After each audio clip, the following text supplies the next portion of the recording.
Good morning, all, from a very cold, icy, miserable Leeds. Nadim Zahawi, or Mr. Zahawi, another video on him and reform. Simply because, really, I still can't believe that reform have done it. I still can't get my head around with how they thought it were a good idea to do that. You know,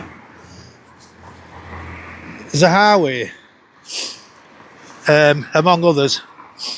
among many others, was balls deep, absolutely balls deep, and 100% bought into what they did to us with COVID-19 in 2020 onwards. You know, he pushed for more lockdowns, everybody to be jabbed, absolutely everybody to jabs obsessively.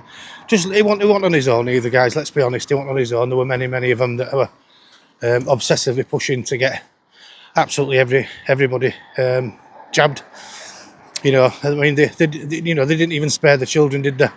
They wanted babies jabbed, if you remember. You should remember that, guys, by the way. They wanted babies jabbed. They wanted pregnant mothers jabbed.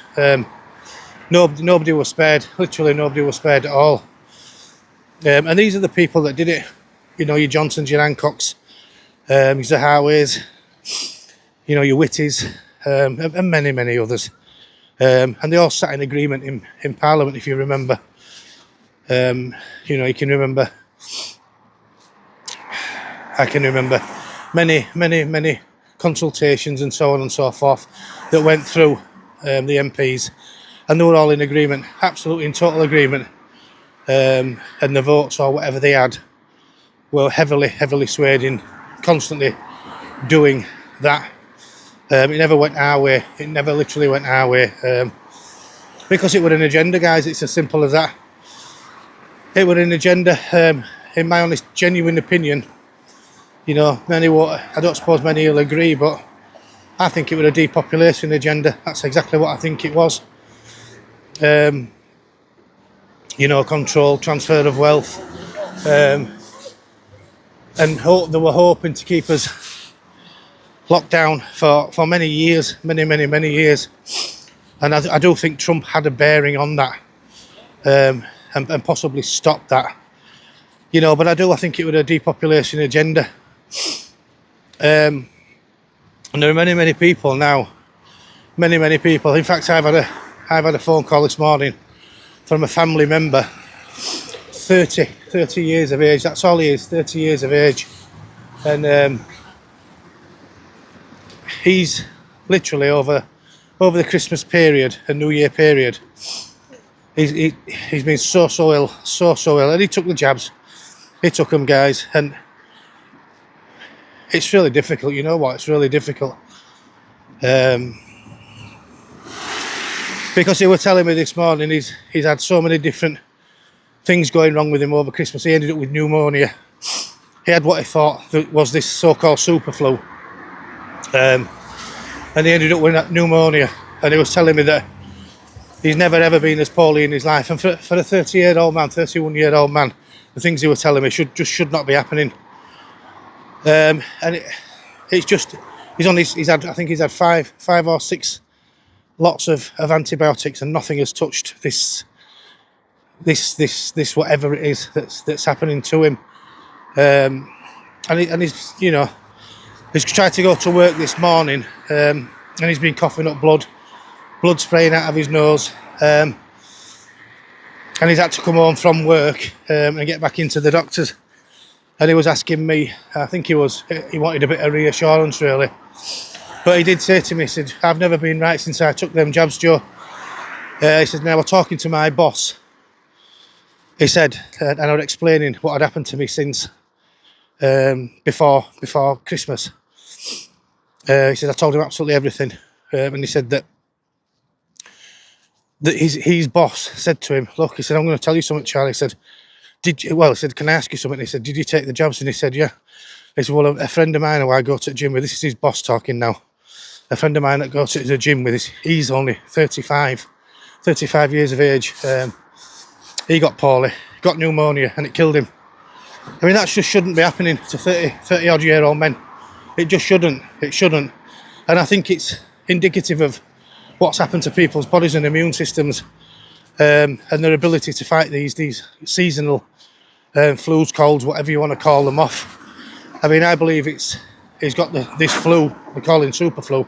It's probably just flu.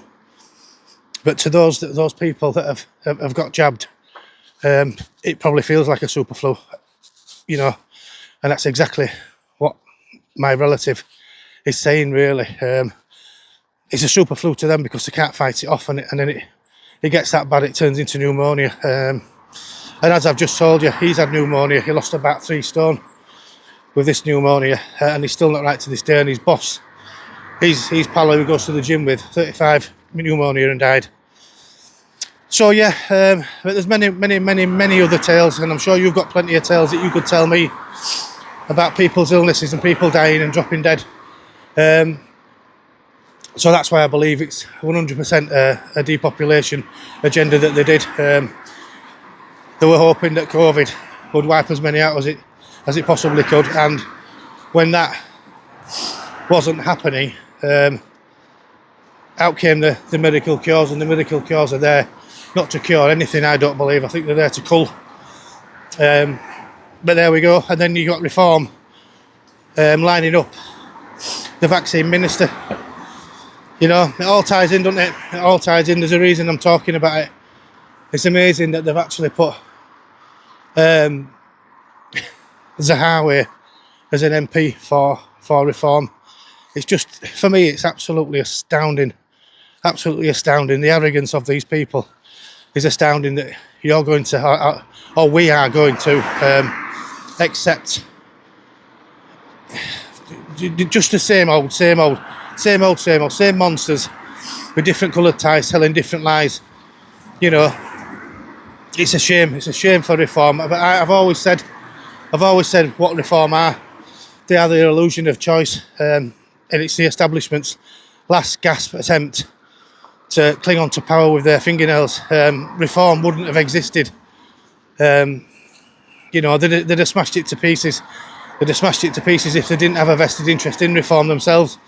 It's as simple as that. They know the two-party system's finished. Labour and Conservatives are finished. They know that, so they offered you Reform. That's my honest opinion. And I've watched people in the droves and in the millions get behind Reform, and be persuaded yet again that this is the chance, this is the one that's going to finally make the change.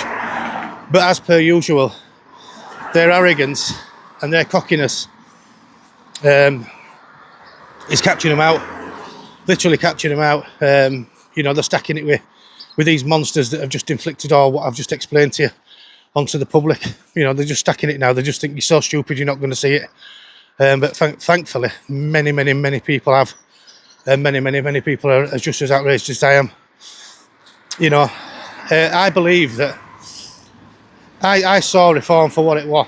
Right? I'm not trying to be a know-it-all, but I saw Reform for what it was instantly. I knew exactly what they were doing, and I knew he was the Pied Piper, Nigel Farage. I just knew. You know, and there were many others that thought the same way, the exact same way as what I was feeling and thinking. And I believe that the Reform supporters are just people like you and I that haven't quite realised that all these people are exactly the same.